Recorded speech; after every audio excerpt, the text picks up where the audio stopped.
എങ്ങനെ കിടക്കുന്നത് റോഡൊക്കെ 2-3 പ്രാവശ്യം ഇവിടെ ആക്സിഡന്റ് ആയിട്ട്.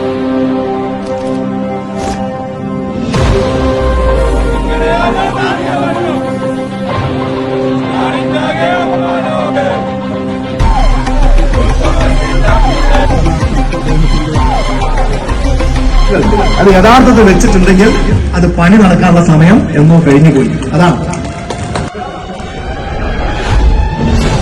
ഈ രണ്ടാം പിണറായി വിജയൻ സർക്കാർ വന്നതിന് ശേഷം ഏതെങ്കിലും പുതിയ റോഡ് ആദ്യം മുതൽ ആരംഭിച്ച് ഫണ്ട് വെച്ച് നിർമ്മാണം പൂർത്തീകരിച്ച് ഉദ്ഘാടനം ചെയ്യാൻ ഈ 3.5 വർഷം കൊണ്ട് നിങ്ങൾക്ക് സാധിച്ചിട്ടുണ്ടോ?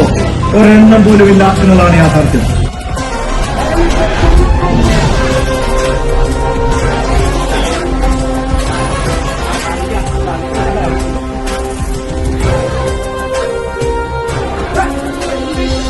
ഹലോ, എക്സ്ക്യൂസ് മീ, ഹലോ,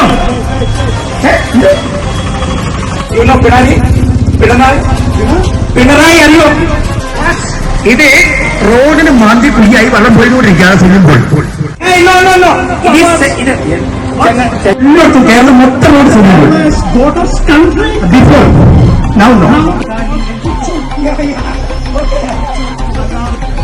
ഇന്ന് ഇവിടുത്തെ പ്രതിനിധിയായിരിക്കുന്ന മന്ത്രിക്ക് സാധിക്കുന്നില്ല എന്ന് പറയുമ്പോ ഈ നാട്ടിലെ ജനങ്ങൾക്ക് ആരോടത് പറയുന്നത്?